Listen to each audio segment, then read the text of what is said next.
everybody. It's that time of the week again, bitch. Stop mirroring me. And then welcome to another edition of, this is like the holiday season. These are the last two shows of the season, and we're going to have a gay old time today here at Old School, New School Comedy Podcast. I am your trash-talking host, Christy Miller, and with me this week, I just met him, and I feel like I gave birth to him. Because he's gay. And I met him at a show I did last week with my husband, Janice Massetti, who was on previous episodes. And adorable, a new Jack. He's new school, funny, great personality. I'll have to work on his material. But he's, he sucks. But he's fucking adorable, and I live for him. He's so cute. All the way from Long Island. Long Island. His name is Steven ZAKARI. Hello, Christy. Hello, podcast. Old School, New School. Yes. It's a pleasure to be here. Is it though? No, I'm sweating. I'm sweating so much. I wasn't offered a beverage. It's just crazy. You're gay. You're supposed to cater. I'll tell you. We're supposed to cater. Yeah. We're supposed to make delicious beverages, but that's where I do. I can't even do laundry. I can't do shit. My mom didn't think I was gay because I couldn't fold a t-shirt. Yeah. Fact. Yeah, because you're from Long Island. Isn't that the worst? Either Long Island, because I'm from California. Sure. So I grew up in San Francisco, the Mecca. Oh. Where the breeding ground of gay. Sure. Yeah, we have all the factory farms of gay men out there. I've been thrown around at Twin Peaks. I know you have. I certainly have. Girl. And that was their name, Twin Peaks. They're a drag couple. But yeah, well, it's because you're from Long Island. Either Long Island or like really Nelly, drag queeny Twinkies. Sure. Or they're like butch, Italian, fucking cocksucker. Like yeah, that. that's like my forbidden fruit. That's what I want. And that's Italians. Yeah. That's Italian. Like my gay husband in L.A., Lauren Marinello, Italian, leather daddy, jacked. Hairy chest, gorgeous, right? Introduce me, yeah. He builds cars. Like that's his. He has a '64 Cadillac DeVille that he has had since he was 18, and he's in his mid 50s now, and he still has Ginger. That's her name because he's gay. And this Cadillac is just gorgeous, and he built it himself. And he makes that with men. He loves men. Okay. I'll introduce you. You're gonna introduce. I'm gonna introduce. Me. He lives in Palm Springs. That's fine. That's fine. It's just a plane ride away. Honey, it's Harry Palm Springs. Sorry for my wheeze, by the way. I smoke a lot of jazz cabbage. I know you don't partake in jazz cabbage. No, I'm straight edge. Good for you. The smell of it gives me a migraine. And same thing with lavender. So I guess what is it? What's that thing in it? Lycopene or Lycopene? You like a peen? I don't like a peen. But I love a good peen. You know what I mean? Love a peen.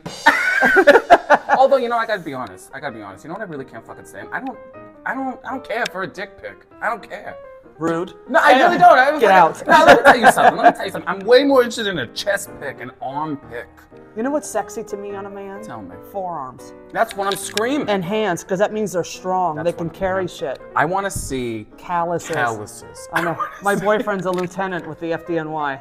Really? Oh yeah, we definitely yeah, we talked did about talk this, about this, and I definitely had dreams. Yeah, he's a White Rican, as I call him. That's nice. Because he's very conservative and straight-laced. He's he's not used to gay. So since we've been together, he's met every gay man and every black person on the planet because he's Puerto Rican, but he's around all these old white dudes, and they're all conspiracy theorists. They're hilarious. Is it like if you're holding a gun wrong? It's like quit holding it like a queer. Like is it like one of those? No, he's not that guy. Oh, thank God. No, he doesn't. Because I was gonna have a conversation with you. Right? No, I wouldn't date somebody like that. No, he's very sweet, but like if he met you, he'd be like, hey, what's that? He wouldn't even care. Like it doesn't.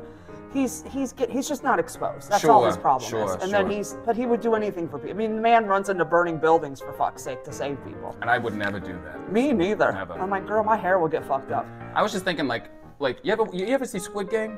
No. Like, would you ever? So you don't know anything about it? I know everything about it. So you know make people tell me. Sure. So I don't have to watch. So like, would you do that? Like, would you do all these crazy things for money? Would money ever do? Listen. I'm 53 years old, and this is where I'm at. You're 53? Yeah, this is where I'm 28 years in the game, and this is where I'm at. So no, I don't do a lot for money. I should have. I'm a fucking loser. I should have sucked all the fucking Epstein dick. I'm mad. Right? Where's Bill Cosby? Where is he? Somebody roofie my drink now and fuck me and give me a show. Can I tell you what an asshole I am? Back in my day, I also used to live. Back in his day, You don't understand. I'm an old gay now. It's different. You get in your 30s, it's over for you. Okay. The gay ARP, I'm telling you, it's just it's a wrap. Like no one's tapping you on Grindr, no one's woofing at you with Scruff. It's crazy all the time. I'll hook you up. I'm telling you, but listen. So you need to calm down, girl, because your mic's going. The mics. I'm a very hands. I know, because you're Sicilian. It's what I can't help. It's like Sicilians must really confuse deaf people, because you're always doing this shit, and they have like, what the hell is he talking about? I could never do sign language. You know sign language? Yeah. See, that's what's up. I actually heard. This land is mine. I still had how to sing "This Land Is Your Land" in sign language. Okay, that's how you should open your shows. Instead of doing like the national anthem like they do at like sporting events, do that song in sign language though. How about no? This is why you're where you are.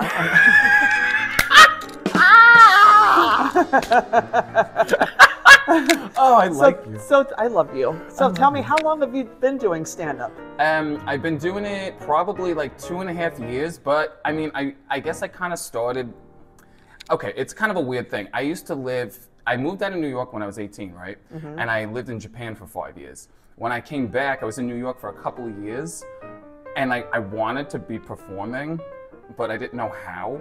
So like the first year, I was in New York for another year before I moved to LA after that. That year in New York, I was doing stand-up, but like at anime conventions, teaching Japanese, but through stand-up. So I wasn't really doing like the material like you saw, the ones you hated. What did one fortune cookie say to the other? You know, was that Cher? Yes, I always go into Cher when I say something really offensive, like when I really want to go crazy. Because Cher is my thing. She's like one of my first big closing bit, and I sing like her. I was up for the role of Cher in the Broadway show like 3 times, but I'm not part of that Broadway clique, so I didn't get it. But I sound just like her. I sing like her. I take on her mannerisms. So every time if I want to go really crazy, I'll just go into Cher, especially on podcasts. Like in lockdown, I was doing all Cher, like through the thing, like, sweetie, hey, you fat pig. That's my son-daughter, Chaz, man. She was a size 16 and she's really mean. That's my big fat Chaz. So that's part of my old bit from like 20 years ago. My favorite thing, we talked about this when I first met you, is one time I heard homophobic Cher. Just Cher saying homophobic things. Yeah. Just, can you please, marriage is between a man and a woman. Oh yeah. Sweetie, two wrongs don't make a white. I like racist Cher. Hey, Preggy Cher, because she's old school, so she's from the plantation. Excuse me, 2 men sucking dick is not a wedding. That's a catering business. Woo! Hey, did you hear one about the 2 lesbians that scissored each other so hard they cut in half? Now there's 4 of them. Is this thing on? I'm making this shit up as I go along. There is a universe somewhere where there is a racist Cher. I know. And it's in fucking Florida. Florida? Okay. How many times have you performed in Florida? Once. Did you like it? I loved it, but I was opening for Andrew Dice Clay. Okay, copy that. I didn't open, that's not true. I performed in Pensacola, of all places. Pensacola. Mm-hmm. I didn't realize I didn't know nothing. I was performing, right? I opened with an asshole joke about my asshole, and someone threw a beer at me. Mm-hmm. So I never performed in Pensacola. Why didn't you video? You could have went viral like that other chick in Jersey at Uncle Vinny's. What happened at Uncle Vinny's? Oh, there was a big viral video of this, I forget her name. She's a comic. I think she's at the Cellar, because whenever they go viral, Esty gives them spawns. It's Son of a God. Bitch, I know, I can't go viral. I can't even get COVID right. God damn it. Bitch, I know you said it to roast you, but I gotta tell you, I listened to your album. It was fucking funny. It was fucking funny. You. I was walking around the city just with it in my ears, and I was cracking my ass up. That's my album, Brutally Yours, on Apple, iTunes, Spotify, Amazon Music, anywhere you stream. That's how I play. So good. I loved it. It was so good. I really, it's very inspiring, because seriously, I always wanted to do a comedy album.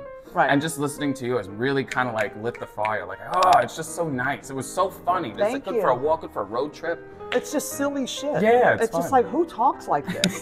That's my whole act. Is like, who would say shit like this to people? Because it's just so, it's just like a 5-year-old delivery. Because kids get right to the point. Yeah. And it's just like a 5-year-old delivery with like an urban twist. Yeah. And it's just like, You know, who talks like this? Like, nobody in their right mind would say the shit I say, but that's why I do it. But that's why it's the funny. freedom, yeah, and it's just giving people freedom to laugh at themselves and me. 100. Because I love being thrown under the bus. It's my favorite. Because I don't take myself serious. So it's like, let's just laugh. This life is short. 100%. Why are we putting so much emphasis on words and you said I'm triggered. I need a safe space. Fucking these colleges with safe spaces. Okay, have you done a college? No, thing? I'm not allowed. I'm not allowed either. Well, duh. Girl. I was like, I put the rules. I know. I did a cruise ship, and it was a swingers cruise. There could not have been rules. And there was rules. Yeah, Celebrity had a list of rules of things you can and cannot do. I go, these people. There was people naked in the audience wearing masks. This was a year ago. And I said, honey, you covered the wrong hole. All right? Like, what are we doing here? Like, I had a list of rules of things, and I triggered somebody in the audience. And the entire place was it was 1,100 people theater. Wow. And the entire place was going to beat the shit out of this guy. What the Yeah, because I was making fun of Caitlyn Jenner, how we should kick her out of the alphabet community. Fuck Caitlyn Jenner. Yeah, and we're going in, and there was a couple actually from Staten Island, stage right in the audience, and their daughter is now, was her son is now their daughter. Yeah. And her and her husband were like, I fucking love you. Like, yeah, our kid, we had no resources. They started a center, an LGBT center in Staten Island because their kid, the only place at the time was in the Village, and it was really hard to get an appointment because it was the only place to get help for your kids that are going through this stuff. Wow. And it was really powerful, and I made so many fans and so many friends on that boat, but that one dude. It's always and the wherever one. you are, suck it hard and long. I go, what are you, Caitlyn? Is Caitlyn here?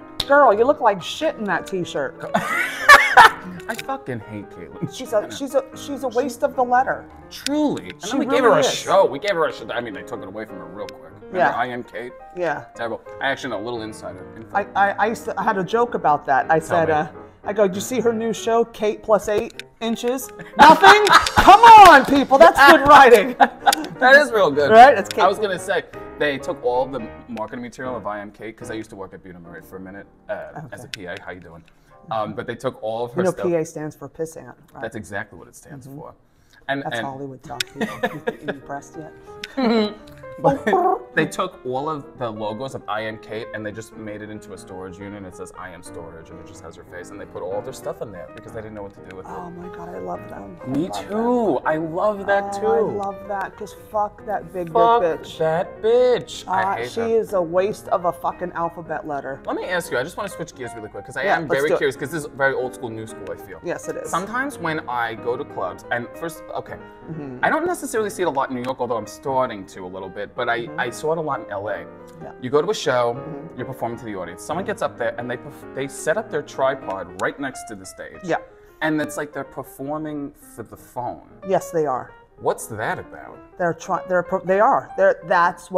the new thing now. They're performing for the phone. And there's nothing more degrading than when you walk into a comedy club and I'm gonna do a spot and I look in the back and there's 6 tripods set up and I'm like, what is happening? And that's, I think, and it looks like shit. It takes up table space. Yeah. And it just looks trashy. And that's why I like a lot of the clubs, like the Comic Strip, because we broadcast here at the Comic Strip live in New York City, one of my favorite spots in the world. So freaking cute in here. I know, right? They did a great job decorating for Christmas. I am obsessed with it. Right? And it's straight people too. Get out! I know! That's wonderful. Who knew? I'm very proud of them. Who knew? The warm Christmas lights too. I know, the old 70s Christmas lights. I love them. I love them. No, it's fun. I love Christmas. It's my favorite time of year. But so like they've installed cameras, like a lot of the comedy clubs here in New York have cameras installed now in a sound system that the sound runs through for the audience. So you don't have to worry about tripods. Literally. And it's great because it's nice. Like a club I play in Jersey City a lot, Rich Kiamko's club, The Laugh Tour, which Rich was a guest on here, which I want to introduce you to. Yeah. He's an old school queen, honey. He's like me. We're old fags. And but he runs he has a great little spot in Jersey City, and it's packed every weekend. Yeah. But he has 2 cameras installed, and so there's no tripods. See, that's what's up, because I feel like when I see that, I'm like, is this for TikTok? Yes. Because I'm like, it is. Because what confuses me, it's like, aren't you talking to these people? You're not talking to those people. But they are, because the thing is, they're trying to go viral, and they have a TikTok audience. So they could give a shit about the people that actually paid money to see them and sit in the seats and laugh at their jokes. They don't care about them. But see, you know, and it's like, I'm so grateful that I'm 150 years old because I grew up in the 90s as stand-up comic. So we didn't have all this technology. The internet was just invented. 100%. And it was called the information superhighway. It was a place to look up stuff like an encyclopedia. It wasn't like, you know, showing your ass to get spots at a comedy club. Okay. But you're so right. Okay, because I'm meeting a lot of different comics, you know, because I'm really like starting to really like, you know, but there's some of them that are like, you need to be viral, you need to keep posting videos because someone can say your joke like this, and people need to have eyes on you. But I'm like, but what if that joke isn't marinated, and you tell it too soon, and it's up, and then you want to tell it like that's just how I feel. I don't really post a lot of my stand-up. I don't. I would rather you come. Yeah. I want you to come and see it. And here's the thing too with that is that people are like, you have to go viral. No, you don't, because going viral is like, it's like a flash in the pan. 100. And when you see, because think about it, you see viral videos on TikTok or Instagram or whatever on Reels, and you're looking and you laugh and you'll share it, but then 2 days later you forgot what the video was. So it's out of sight, out of mind, because we're such, like, technology has rewired us for short attention span. Because back in the day, when I was your age, we didn't have electricity, you know. Instead of getting the light, they actually walked up on stage and pushed us off the front. Just kicked you right off. You're done.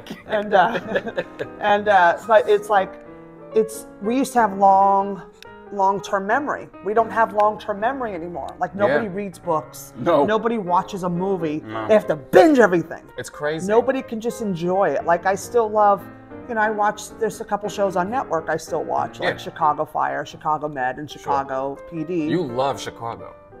It's Chicago! Yeah!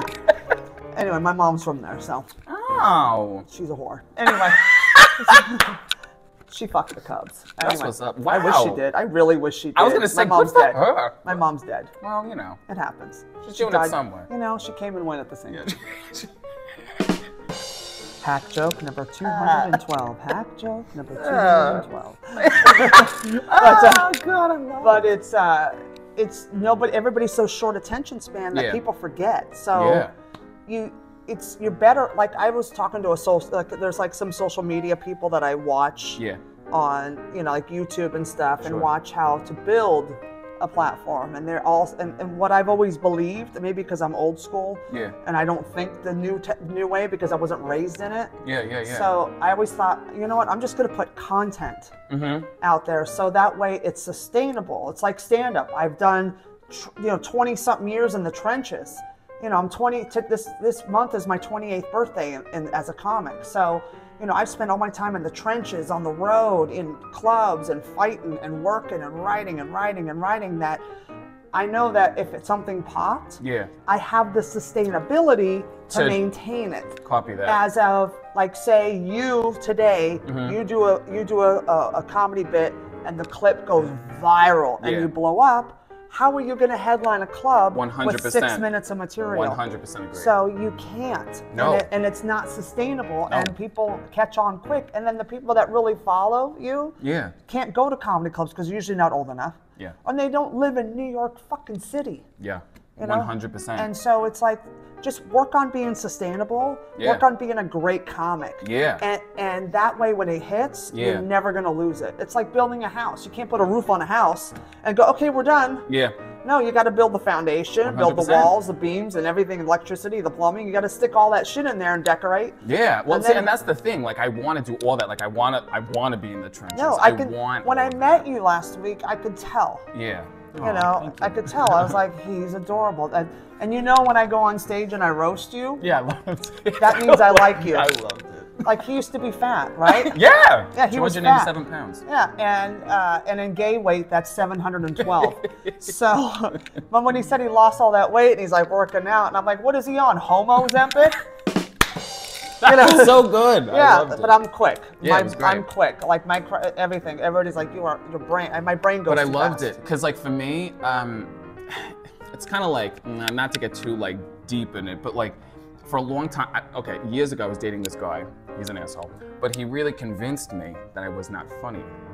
and like he Wow, really, narcissist. oh, it was horrible. And it was during the pandemic, so you couldn't even get away from him. Right. But and then after the pandemic, So I you really coughed started. on him a couple times? You know what I'm screaming? And he's dead now. No, Good. He's dead to me. Dead Everybody to else knows me. he's alive, but to me, he got COVID and died. But like the whole time, like I've been like this, like the last 2-3 years, I've just been trying to like, I am funny. I just got to get back to being that quick. You have a great energy on stage. Like you remind me a lot of Mario Cantone. Someone else just told me that. And Thank you. no, it's because, not because you're funny. I love you. I love you so much. I'm serious. I know you're serious. No, but your personality, like if you watch old videos of Mario, he's so brilliant. And he's so quick and he's so animated, and you have all the trimmings and all the fixings. Now all you really need is experience. 100%. And the only way you're going to get funnier is getting on that stage every night. It doesn't matter if it's an open mic or a room, whatever. Get on a fucking stage and work. 100%. And focus on 5 minutes at a time. 100%. Max out 5 minutes, and don't try to do every joke you ever told in 5 minutes. Oh. Take your time. Yeah. Breathe. Let it marinate. And then from that point on, you're like, wow, I did 2 jokes and it took up 5 minutes. This is great. Then 2 more jokes is another 5, and it's faster to grow when you slow down than it is if you speed up and try to bang everything out. You're absolutely right. 'Cause this is pretty new to me too. I know I'm right, bitch. I'm 100. No, that is new to me. Like I used to be able to all right, I gotta get everything out. Of course, but now, that's everybody. You're right like, where you're supposed to be at your age in the game. Because I always tell people, look at comedy. I say this all the time on the podcast. Yeah. Look at your comedy as a child that you gave birth to. Yeah. So your kid's 2.5 years old. Yeah. So what do 2.5-year-olds talk about? Not much. You're right. They could barely get a sentence out. They've learned mama, daddy. They've learned how to walk. Yeah. But they still are dependent on you. Yeah. So by the time you hit 5, you're going to hit a growing spurt, because now it's like, I'm a big boy now. I don't play with those kiddie toys. And it's so think of it as that. So if you hit a stumbling block, just take a breath and go, okay, my comedy person is 3 years old. Yeah. And then think of, what do 3-year-olds do? And you're like, oh, I'm right on time. It really helps because it's so frustrating, especially the first 10 years of stand-up is the hardest. Yeah. Because you're trying to find your voice. Yeah. And when you get 5 to 7 years in is the first growing spurt, things stop working because it's baby talk, or you have to change the joke. You're like, this used to work all the time, now it's not. Yeah. Because you're evolving. I still to this day have jokes at 28 years that I don't do anymore because they don't work. Because I've changed from 20 to 28. That's a big time span. 100%. You know, if I think of a 20-year-old kid who's not even old enough to drink or be independent, to a 28-year-old approaching 30, supposed to be married, start to think about settling down, you know? And it's like, that's 2 different times in your life, but it's a short span, but it's a big span. So there's things that I don't do anymore because it doesn't work, or I've taken them and revamped them and rewrote them in my 28-year-old voice. Yeah. So, and that's the secret. Don't throw things away. Just put them aside. No, that's really smart. And that's why though, like that's why I don't like posting my stand-up. Because you're not ready. No. I mean, like, I would rather... Unless you do a video and it's like, because everybody does crowd work. Everyone does crowd work, but But it's a way to get yourself out there and get booked. Yeah. But if you have some good crowd work clips or something with big laughs, post it. Yeah. Because I've been seeing even comics that are like, you know, that have gone big virally and like have like 150,000 followers. Yeah. They're posting clips that they think are funny and it's not. And there's no laughs. And I'm like, what are you doing? It is confusing. It's hurting your brand. Yeah, that's very confusing when that happens. Or I see people posting open mics. That's my favorite. What is that about? Why don't you just post work sitting at the table at dinner and talking to your friend like you're killing? I'd rather see that. You're funnier there than you are on stage, you piece of shit. Yeah! And then it's just people looking down at their notebooks. It's like, I can't. There was one time, though they never posted it, I was at this show, and I guess I really am learning the difference, especially from bookers too. They're like, I shouldn't have put a TikToker up. I should have put a comic up first. You know what? And let them do that because it's going to bury their business. And don't help them. Don't help them. No, totally. Go, yeah, knock yourself out. Because I told them, they've had me go, hey, you want to feature for this TikToker? And you know what I say? You know what I say? What? Sure. Yeah. Because you know what I'm going to do? I'm going to bury them. Yo. And then I pull the share from her first farewell tour in 99. Yeah. Follow this, you bitches. Do you do that? Okay, Yes. wait, can I? Okay, Okay, okay, okay. I got two things. Okay, Okay. first of all, one time I saw this TikToker. He literally was performing to the audience, not one laugh, not even like a pity laugh, and he yelled at the audience. And it wasn't like the kind of thing where it's like a funny, like making fun of the audience or lining them up. He was actively yelling at them. I thought that was crazy. And this person has like a pretty big following on TikTok, so that kind of shocks me. So I'm like, is it because like you're so used to the likes? Okay, this is what this is. You're so used to the likes and you so love the smell of your own farts. And because online in that imaginary world, you're somebody. Yeah. But off that phone, no one knows who the fuck you are. And when things are, because they're not used to performing in real life. Yeah. They've lived on TikTok. Yeah. So they're in the comfort of their home, they're doing sketches, they're a little play, whatever it is they do. Yeah. Or it's just them in the phone talking stupid shit. When they get on that stage, it's a whole nother world. This is the major leagues. Yeah. TikTok is like the minors. You know, you're working, you know what I mean? It's like high school. It's like you're playing high school football, getting ready to go to college. Yeah. And then you come to the majors. It's like going from college football, you know, high school football, skipping college and going right to the NFL. You're talking it's sports impossible. now. I don't know what the fuck you're saying. Okay, you're gay, and if you don't like sports, you're not a good gay person because those men. Baseball outfits. Oh, the football ones too, though. Actually, Baseball and football are my sports, and rugby. Oh, rugby should be a Pornhub category. I am. It is. God, it is. Of course it is. I'll send you some of my favorites. I'll send you some. Rugby players. Oh, the legs, the thighs. They could choke a walnut. Not choke crack a walnut. They crack my fucking big head. Look how large my head is. It's a gorgeous head. What are you talking about? It's giant. Have you ever seen Celine, them? Why the long face? Have you ever seen one I of have those? Sarah Jessica Parker head. When I count, I stomp. 1, 2, 3. I am Mr. Ed. Oh my God. Have you seen one of those rugby players though crush the watermelon? Oh, yeah. Yes, I have. Trust me. Okay, and another thing. And I played roller derby. Get out of town. Okay, bye. Yeah, literally get out. I didn't. That's awesome. Yeah. I don't play any sports. I do watch baseball just for the tushes. Though. Oh, the forearms. And the forearms. Oh my God. Oh, God, they can. I'm sweating. They can punch me in the head with their baseball bat any day. You know when I'm screaming? Like I've had dreams. I know the Mets aren't that great, but I was always surrounded. Terrible. I know we all know, but my family, you know. I know you're Long Queens Island. Family. Well, we're technically you're a Queens. Oh family. yeah, because Queens and Staten Island. Mets and Jets, Mets and Jets, Mets and Jets. We're not Jets people. Actually, no, I think we're all Jets. You are. That's Mets and Jets because it rhymes. Because you're fucking stupid. Hey, look at fucking rhyme. Hey, hey, you said fucking rhyme. You said something that cracked my ass up at that show. Someone said something about Queens, and then someone's like, "I'm from Jersey." And you went, "Same thing." Yeah, same thing. It really cracked me up. And then, okay, let me ask you this. Okay. Whatchamacallit, do you ever like, sometimes you're at a show, this happened to me a lot in LA, there was like, you get to a show, you're ready to perform, every comedian is just not good. Yep. But it's like to the point where it's like, people are getting up. Welcome to New York City. And then it's like, it takes everything within me not to get up to be like, is everyone fine? Do we want to talk about and that's when you go up and address the elephant in the room. Right, that's what I keep hindering. I keep hindering. You know what? You know where I learned to get so good was opening for Paul Mooney. Yeah. The legend.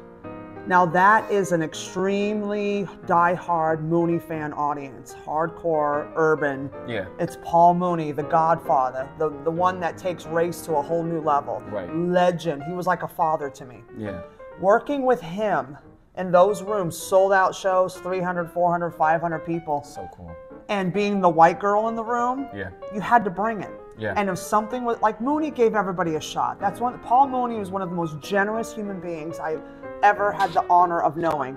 Yeah, it didn't really help my career, but I don't care because I got to spend my first 15 years as a comic with Mr. Paul Mooney. Awesome. Who can say that? Nobody. Nobody. And so learning from him and learning from those rooms, especially in black rooms, not in white rooms, because white rooms are really uptight. And and instead of addressing it, everybody's too afraid to speak up because they don't want to be the asshole because they're so worried what other people think of them. Totally. Not black rooms, honey. No. If you don't address it, they will kill you. And so one time, I'll never forget this. You'll love this story. I'm already excited.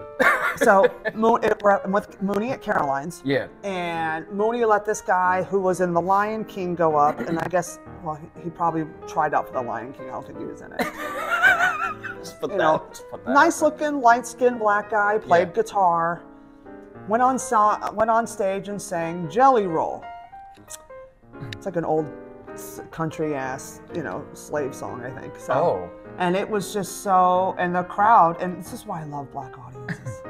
They're so honest and they don't give a fuck. And they tell you exactly who the fuck you are and what they think of your they're delicious. They're the greatest. Like, I can't perform without black people. If it's all white people, I get, Sure. You know, no offense to my folks, but, no, you know, we are the worst. I need some black pepper sprinkled in with my soul, if you know what I mean. It makes me happy because those are my people. That's what's up. When it comes to like passion and love and being real.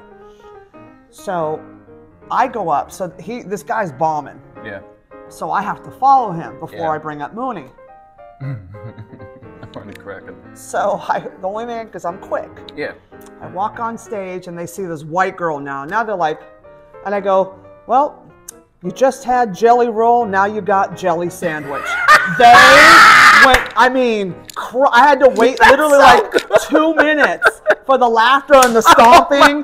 God. And the rolling around the room. Oh my God. And I'm up there dying. And I just stood there like, yep, this is it. And like, they screamed literally for almost 2 minutes. I had to stop.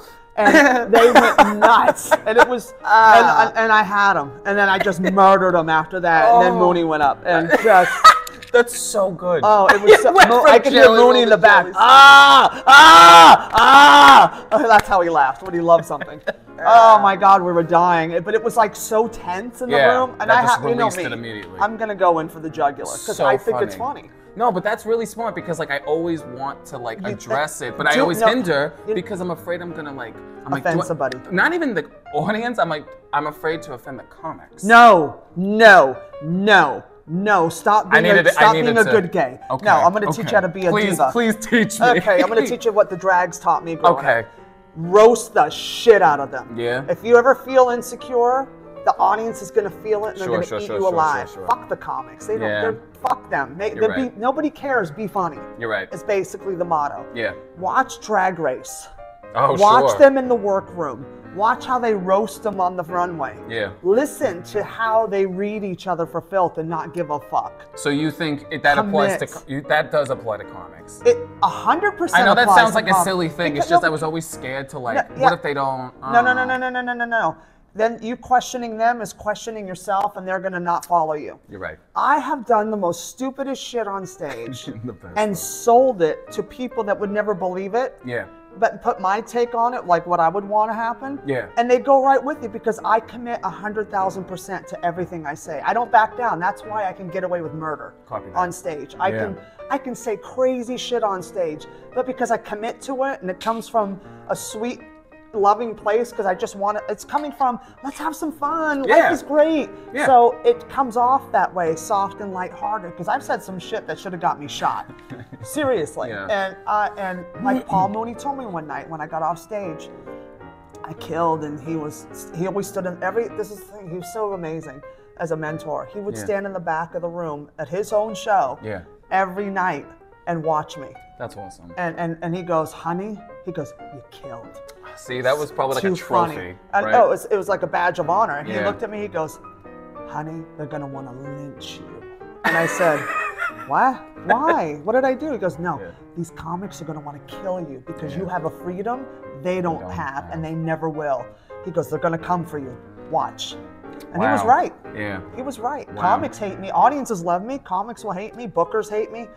Because I have the Paul Mooney. I was raised by the legend. So I'm not going to sugarcoat shit for you. But I really appreciate you saying this because like when I do experience those, I always want to say something that is happening. Let it come out. Yeah. Trust your gut. Yeah. This is why I went through the Groundlings in the 90s because I wanted to exercise that and not be afraid and not be afraid to let it come out. Yeah. Because every time I would let go, I would murder. Yeah. And then if I held back, I'd lose them. Yeah. So I went through the Groundlings to really practice that. Yeah. And then once I practiced it, then I said I just want to be a better writer and better at hecklers. Yeah. And crowd work. That's the only reason I went through the Groundlings. I didn't want to be in the theater company. I could care less.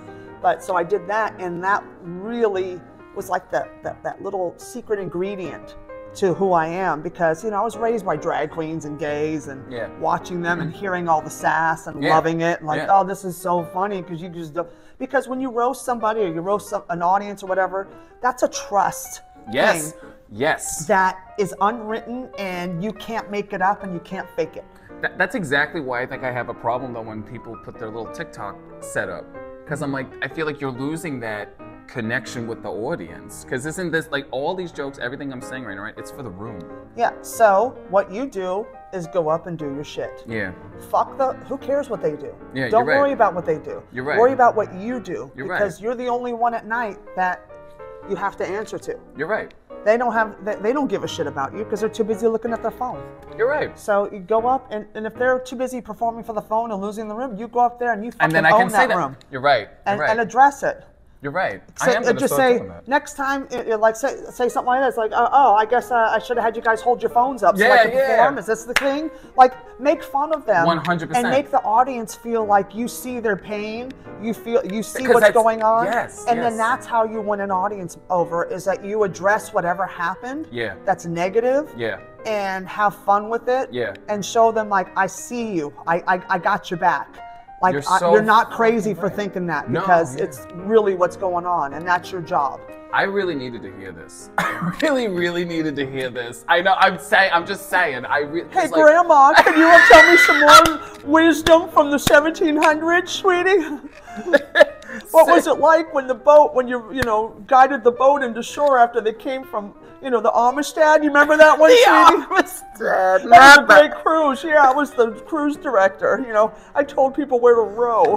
Not the Amistad. Not the Amistad. No, it's the only boat I could think of. If I'd have said the love only boat you could think of was the Amistad. Because I'm fucked up. Well, either that or the love boat. Those are your choices? Yes. Those are the first I'm 53. What do you want from me?